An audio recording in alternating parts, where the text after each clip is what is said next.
Assalamualaikum warahmatullahi wabarakatuh. Saya Syamsinar, mahasiswa dari Institut Agama Islam Negeri Parepare. Di sini saya akan menjelaskan tentang bagaimana sih itu komunikasi antar budaya. Dalam keseharian kita tidak pernah terlepas dari yang namanya komunikasi. Oleh karena itu, kita sangat perlu memahami bagaimana sih itu komunikasi yang baik agar tidak terjadi kesalahpahaman dalam berinteraksi. Berbicara tentang berkomunikasi, sungguh tak bisa lepas dari yang namanya bahasa, aturan, norma yang kita miliki masing-masing. Maka, kita sangat perlu memahami bagaimana itu komunikasi antar budaya. Nah, komunikasi antar budaya adalah komunikasi yang terjadi antara orang-orang yang memiliki kebudayaan yang berbeda, baik itu perbedaan antara suku, ras, etnik, bahasa, dan sosial ekonomi. Dengan kata lain, komunikasi antar budaya terjadi ketika adanya komunikasi antara orang-orang yang memiliki perbedaan kebudayaan untuk mencapai suatu tujuan komunikasi yang sama dan terjalinnya interaksi yang lancar.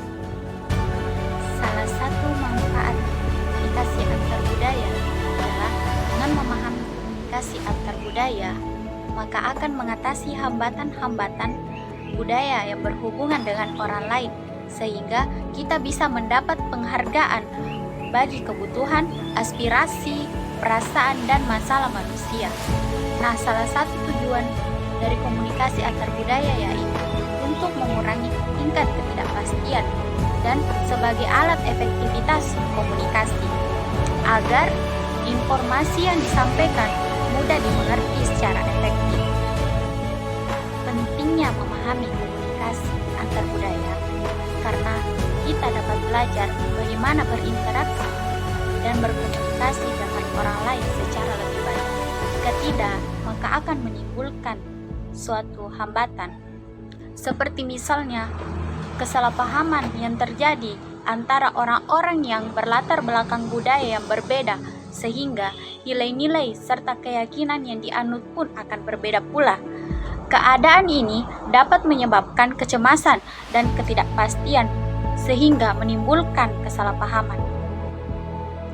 Cara untuk mengatasi hal tersebut ialah dengan menghindari asumsi dan penilaian negatif.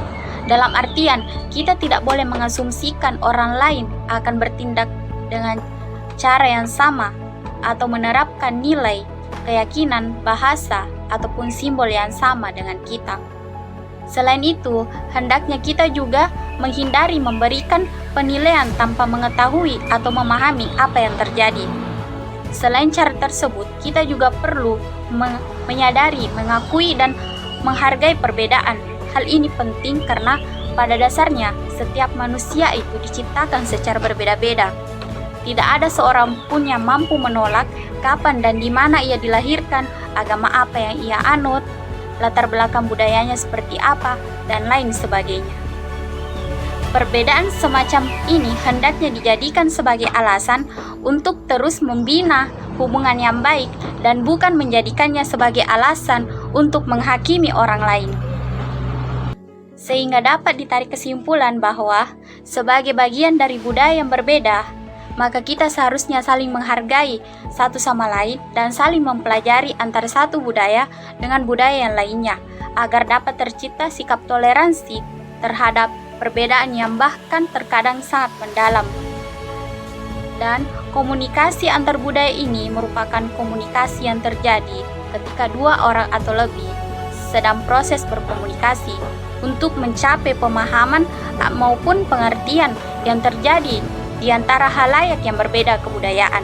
Oleh karena itu, kegiatan inilah yang membawa keselarasan dalam berkomunikasi. Mungkin itulah sedikit penjelasan tentang komunikasi antar budaya. Sekian dan terima kasih. Wassalamualaikum warahmatullahi wabarakatuh.